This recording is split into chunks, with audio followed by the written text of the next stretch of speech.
Senator Bernie Sanders, one of the leading candidates seeking the Democratic presidential nomination, received a rousing welcome at a special event at the Islamic Society of North America (ISNA) convention, where he was given a standing ovation and made his presidential pitch to Muslims of America. Organizers said some 6,000 people attended the event on Saturday evening, which also saw fellow Democrat candidate Julian Castro address the close-to-capacity crowd at the George R. Brown Convention Center in Houston, Texas. According to the organizers, some 30,000 people are expected to make their way through the doors of the convention for a series of religious, cultural and political events, activities and discussions scheduled for the three-day conference, which ends on Monday. The divisiveness and bigotry that Trump has introduced in the country can only be counteracted by a person like Bernie Sanders, Moussa Khan. Attendee Sanders and Castro were the only two Democratic candidates to accept his invitation to attend the event for a community that has felt increasingly marginalized under the presidency of Donald Trump. Attendees made no bones as to who they had come to see. "I feel strongly that the divisiveness and bigotry that Trump has introduced in the country can only be counteracted by a person like Bernie Sanders," said Moussa Khan, who stood up to applaud the Vermont senator a number of times during his address. "His drastic ideas for change will cleanse this country, and Muslims should support him," the 56-year-old Texan told Middle East Eye. Muslims make up 1.1% of the U.S. population. Attendees at the venue told me that Sanders had hit all the right notes, saying he had moved seamlessly from promising to relieve student debt and provide affordable health care to how he would tackle the scourge of gun violence in the country. Sanders also said he would end Trump's so-called Muslim ban that has devastated families. He called for hate crimes and violence targeted at the Muslim community to be called domestic terrorism. "I like the issues he raised. I feel the same way about a lot of them," 57-year-old Paul Issa from Houston told me.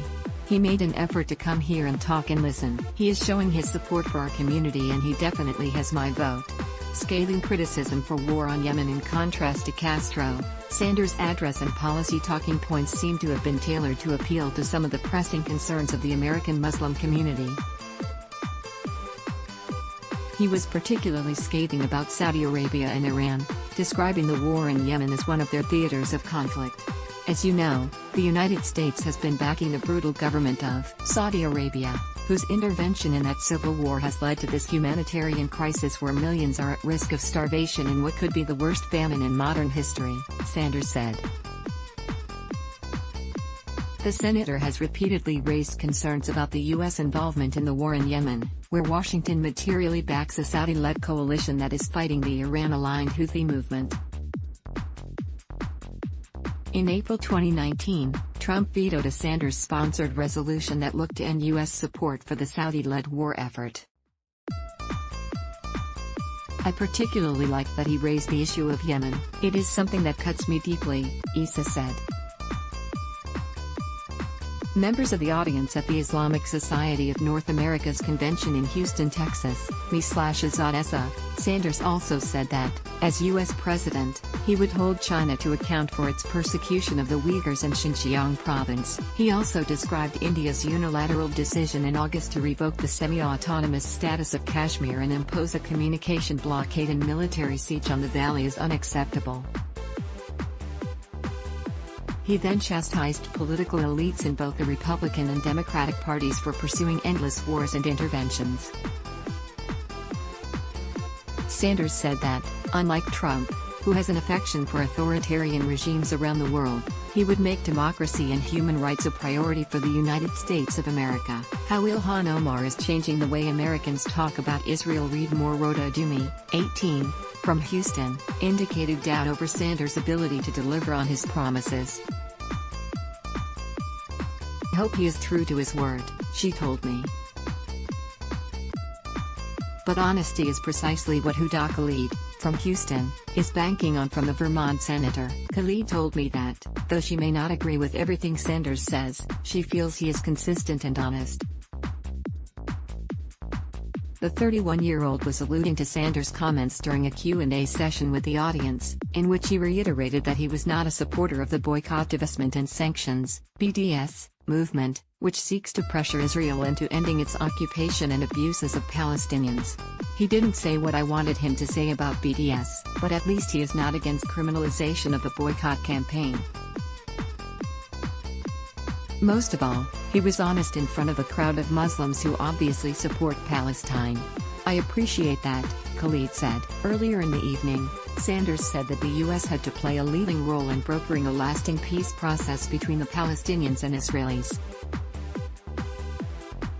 He added that the approach had to be even-handed, advocating further that ending the Israeli occupation and establishing an independent Palestinian state was the endgame. But for others, such as Tariq Shanraja with the Justice for Muslims Collective, Sanders might have talked a good game during the session, but he should have been pushed during the Q&A.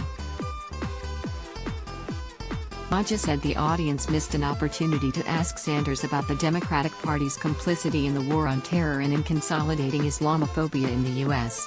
The Washington, D.C.-based Raja told me that, in response to questions around addressing white supremacy and nationalism, both Sanders and Castro promoted the idea that investment into programs and institutions like the Department of Homeland Security, the FBI, and Department of Justice could tackle the issues. However, these same institutions have a history of targeting Muslim communities. Will we just see an expansion of the institutions that harm us? She asked. Overall, I believe engaging with two visible presidential candidates was a good opportunity for Muslim communities to demand and ask difficult questions, she said. Let's block ads. Why?